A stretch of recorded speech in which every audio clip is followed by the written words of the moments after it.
Rachel Morin stepped onto the Ma and Pa trail on a warm Saturday evening and vanished in less than 10 minutes. Not metaphorically, not eventually, almost literally. According to trial testimony built from data recovered from her iPhone and Apple Watch, Rachel's heart rate spiked at 7:07 p.m. to 115 beats per minute. 2 minutes later, it had dropped to 69. 26 seconds after that, it fell again to 62. The point investigators said was consistent with her death. By the next afternoon, volunteers would follow a 150-foot trail of blood off the main path and find her body hidden inside a drainage culvert. 10 months later, the man accused of doing it would be arrested in a bar in Tulsa, Oklahoma. In April 2025, a jury convicted him on all counts in less than an hour. In August 2025, a Maryland judge sentenced him to life without parole, plus another consecutive life sentence, plus 40 additional years. Stay with me, because this is not just the story of a woman who went out to exercise and never came back. It is the story of a stranger attack so brutal, it changed the way people looked at a trail they thought they knew. It is the story of a case that connected a Maryland homicide to a Los Angeles home invasion, and then, through the suspect's background, all the way back to El Salvador. It is the story of a man who kept moving, kept lying, and for a time seemed almost impossible to identify. And it is the story of how DNA, digital forensics, forensic genetic genealogy, witness testimony, and relentless investigative work eventually forced that man out of the shadows. Before she became the center of a national manhunt, Rachel Hannah Morin was a 37-year-old mother of 5. She was remembered in her obituary as the life of the party, someone with a knack for making people laugh, a woman who loved fashion, travel, and running.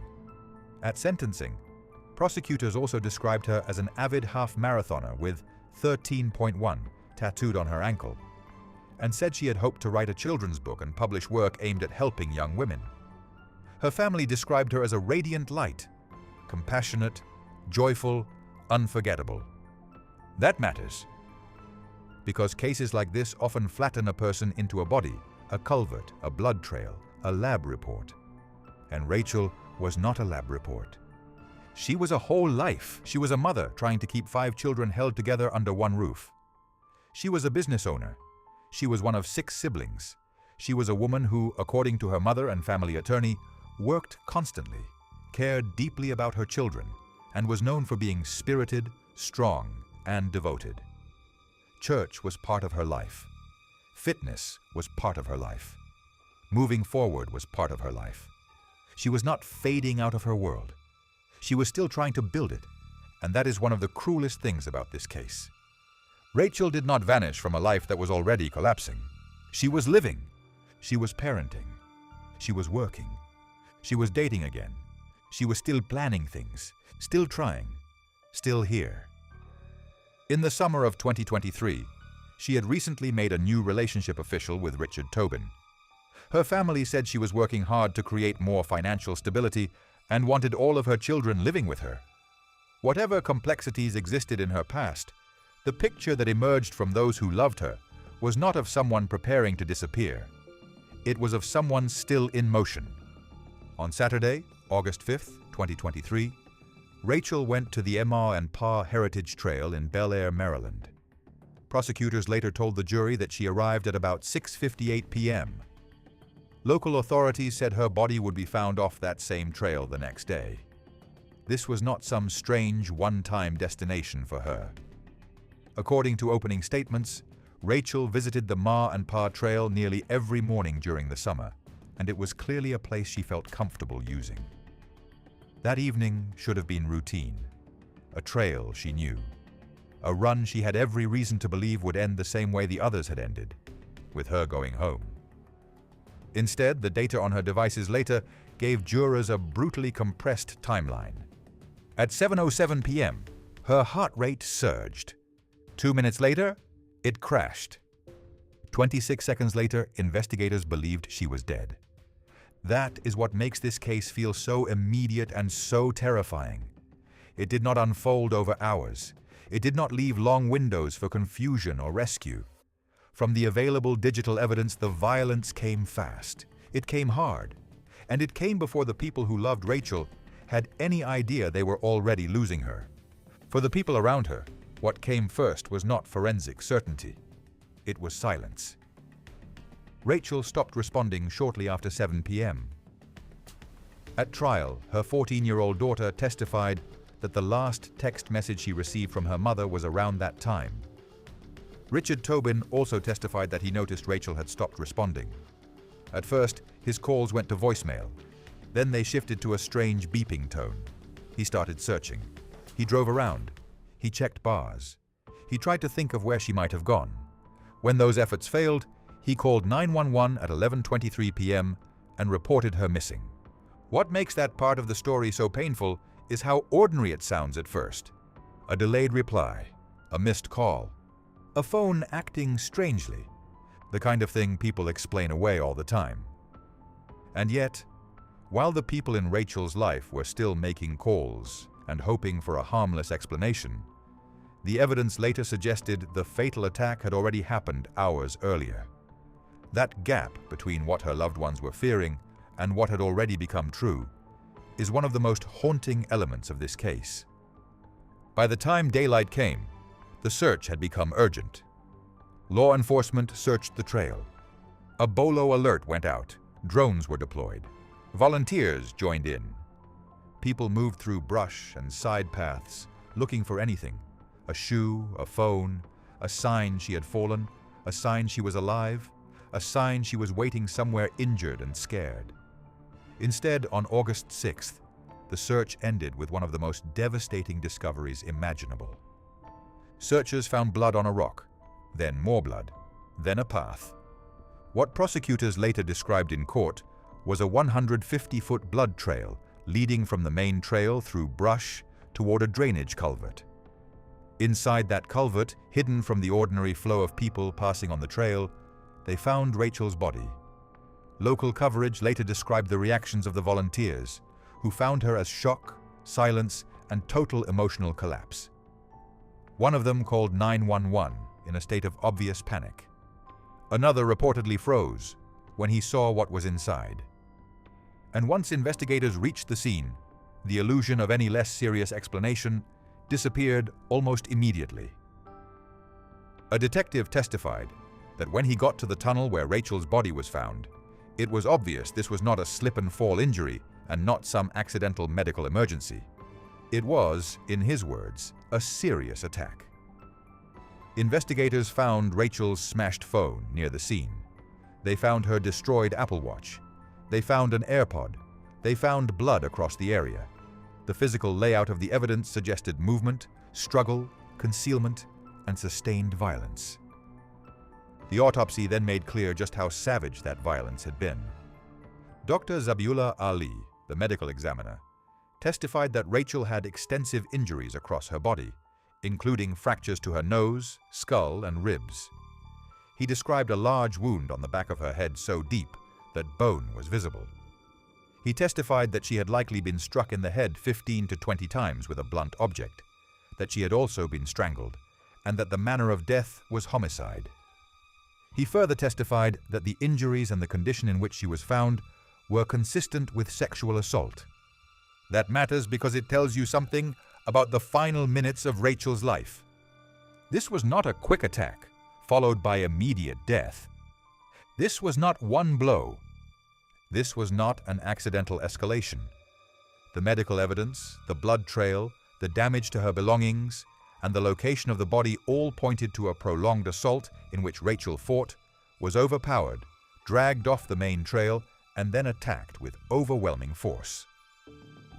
By the time the jury saw the crime scene and autopsy evidence, prosecutors had already built the framework for exactly that interpretation.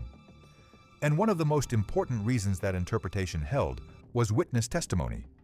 Kyle Stacy testified that he and his girlfriend were walking their dog on the trail that evening when Rachel passed them alive. About 30 seconds later, he heard a branch snap and noticed a man hidden in the woods, wearing a gray hoodie on a hot summer night.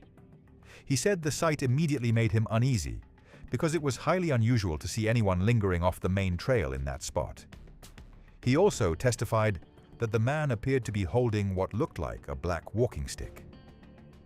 A week later, investigators found a shovel in the woods matching that description.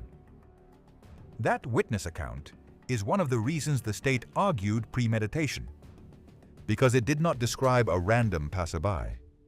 It described a man already positioned off the trail, already hidden, already holding an object, already in the woods, just moments before Rachel came through. By the time prosecutors reached closing, the image they had built for jurors was not of sudden impulse. It was of a predator lying in wait. And when you place that image next to the physical evidence, the drag path, the culvert, the repeated blows, the rape, the concealment, the theory becomes much harder to dismiss. At first, though, investigators still did not know who he was. What they had was DNA, and that DNA became the pivot point of the entire case. Very early in the investigation, law enforcement discovered that genetic material recovered in Rachel's case matched DNA from another violent crime in Los Angeles from March 2023. In that California case, a woman and her 9-year-old daughter had been attacked during a home invasion. Surveillance footage showed the suspect leaving the residence. He had not been identified then, but he had left biological evidence behind. Now that evidence matched the DNA tied to Rachel Morin's murder. Suddenly, this was no longer just a Maryland homicide with an unknown offender. It was a multi-state pattern of violence. That connection is critical for understanding how disturbing this case really was, because it suggested Rachel was not killed by someone from her personal life spiraling out in secret. It suggested she had crossed paths with a violent stranger already linked to another serious crime. That changed the investigative posture immediately. Detectives released surveillance footage connected to the Los Angeles case. They asked the public for help. And yet, even with video, even with DNA, they still had a problem. No name. No direct database hit. No easy arrest. That is where forensic genetic genealogy came in. According to public reporting from CBS and Othram, traditional CODIS testing did not identify the suspect, so the Harford County Sheriff's Office and the FBI submitted the evidence for advanced forensic-grade genome sequencing. Instead of waiting for the suspect himself to appear in a criminal database, investigators used broader genetic analysis to identify relatives, reconstruct family lineage, and work backward toward the unknown man. It was not one lucky break. It was a technical reconstruction of identity from biology. And that process led them to Victor Antonio Martinez-Hernandez. Authorities said he unlawfully entered the United States in February 2023 after an arrest warrant had been issued in El Salvador in connection with the killing of a young woman. At trial and at sentencing, prosecutors also pointed to an active red notice from El Salvador related to aggravated femicide. By the time his name became public in Rachel's case, the emerging picture was not of a man whose violence began in Maryland. It was of a man already moving through a broader pattern of violence against women and girls. But identifying him still did not mean they had him. They still had to find him. And for months, he remained out there. By February 2024, authorities had conducted more than 100 interviews, followed up on more than 1,000 tips, and extended the investigation into 7 different states with the help of multiple federal, state, and local agencies. The family pushed hard, too. They sent thousands of flyers to Los Angeles. Reward money increased. Sketches of the suspect were released. Public attention rose and fell and rose again. But the core problem remained the same. Knowing who the suspect was did not automatically mean knowing where he was. When the break finally came, it came through a combination of DNA and people. According to People, investigators spoke with Martinez-Hernandez's relatives, who told them he had been staying with them and later provided clothing and shoes he had left behind. DNA recovered from those items allegedly matched the DNA from Rachel's case. Trial testimony later added that relatives in Prince George's County gave investigators his Facebook information, phone number, and belongings. Those belongings included shoes, a sweatshirt, and dirty laundry. Once the DNA from those items matched the crime scene evidence, the case tightened dramatically. Then the digital trail narrowed even further. At trial, prosecutors said Martinez-Hernandez's phone showed searches tied to the Bel Air area and to Rachel Morin. Later coverage also reported that his phone contained searches such as Maryland, assassin, and Rachel Morin's name. Family members and former employers placed him in Maryland in the summer of 2023, working at a Popeyes and at Barrett's on the Pike, both close to the trail. Wi-Fi connections, maps, and user data on the device all helped place him where he later claimed he had never been. That part of the case is easy to miss, but it mattered enormously at trial, because DNA can tell a jury that a person was there. Digital evidence can tell a jury how the person thought afterward. And in this case, the state did not just have biology. It had behavior, it had searches, it had mapping, it had lies. And when those three things line up, physical evidence, digital evidence, and provable false statements, juries tend to see not confusion, but consciousness of guilt. On June 14, 2024, after a 10-month manhunt, Martinez-Hernandez was arrested in Tulsa, Oklahoma.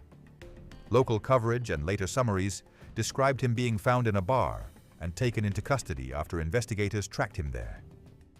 At that point, the case that had begun with a missing runner on a Maryland trail finally had a defendant in hand. But even then, he kept lying. Investigators later showed jurors video of him insisting he had never been in Maryland and did not know anyone there, claims directly contradicted by his relatives, co-workers, phone data, and DNA. That is one of the reasons this trial moved the way it did. By the time it opened in April 2025, the state's case had layers.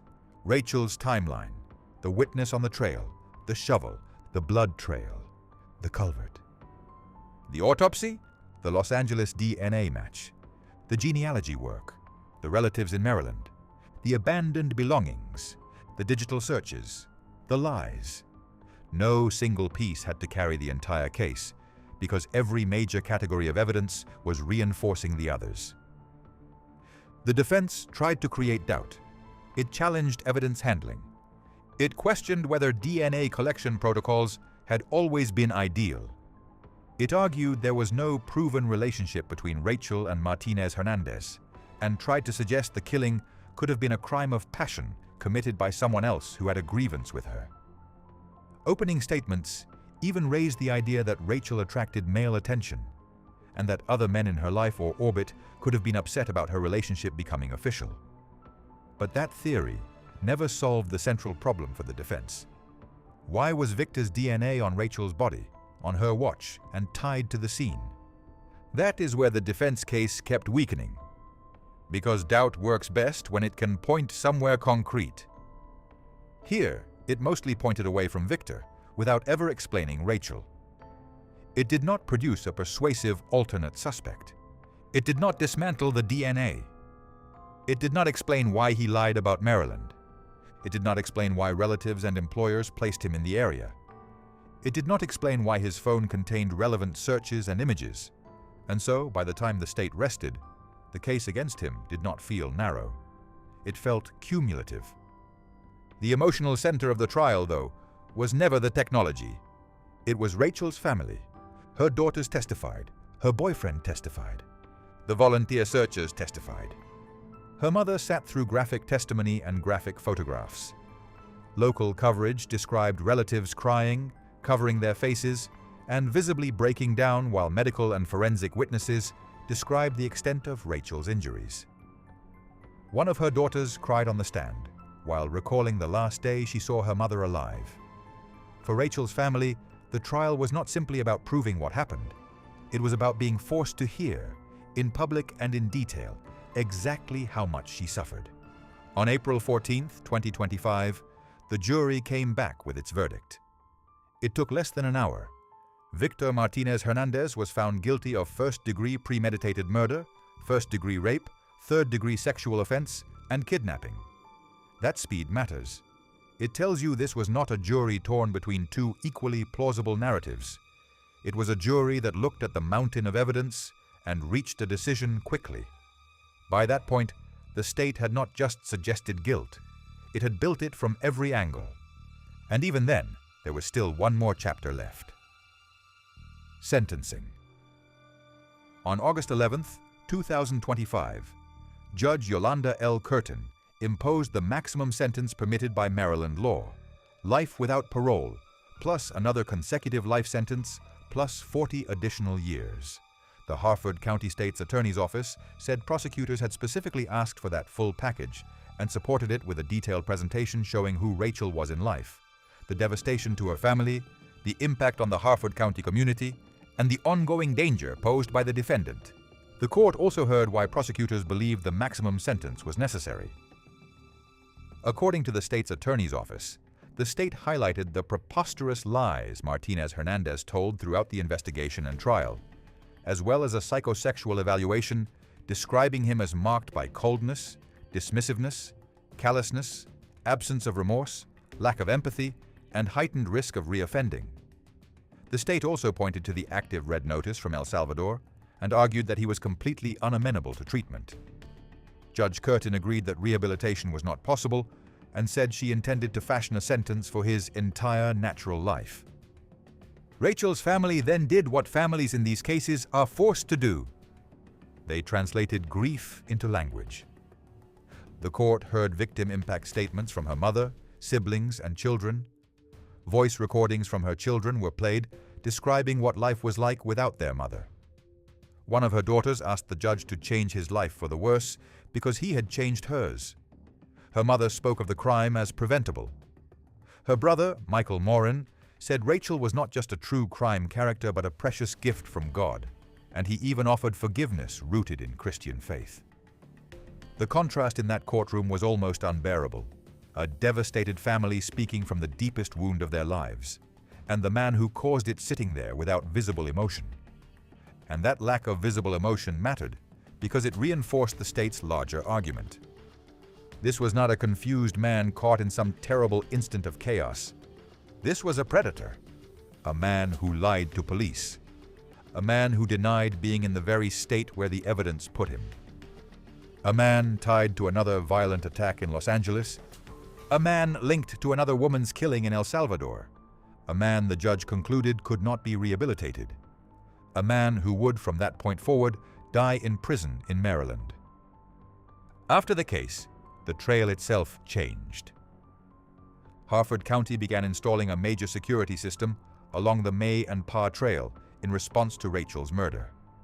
By July 2024, more than 100 cameras had been installed on 26 poles, covering nearly every angle of a 2-mile section of the trail. CBS Baltimore reported that the system uses AI-assisted monitoring to detect suspicious activity, potential attacks, and medical emergencies, sending alerts when something appears wrong. County officials openly said the murder of Rachel Morin had taken not only her life, but also the sense of peace and security that citizens associated with that trail. That may be one of the clearest ways to understand the scale of what happened here. Rachel's murder did not just end one life, it altered a place. It changed how people used that trail. It changed how women thought about walking it alone. It changed what families in Harford County imagined when someone said they were going out for a run.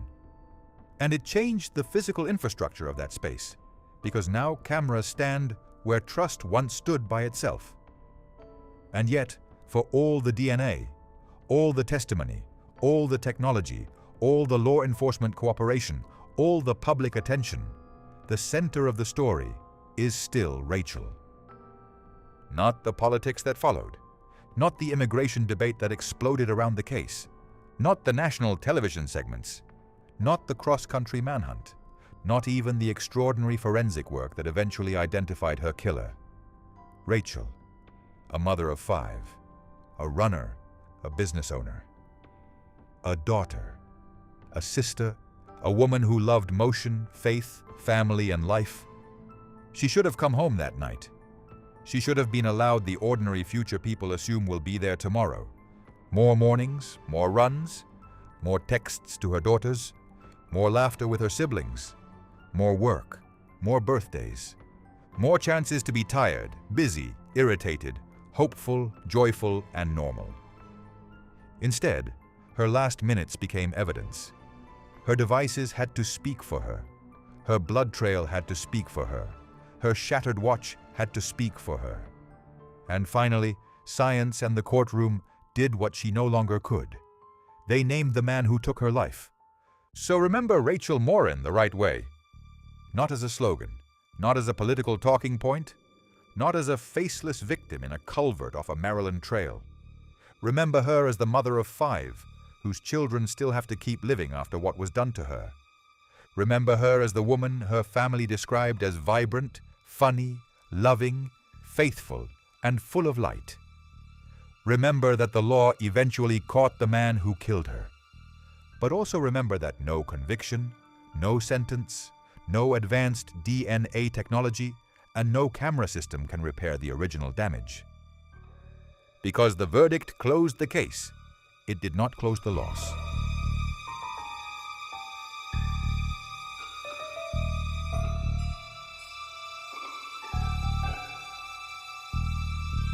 Thank you to everyone who watched this video. We truly hope this story mattered to you. And if you'd like to support the channel and help us continue creating content, please like the video, leave a comment, share it, and subscribe to the channel.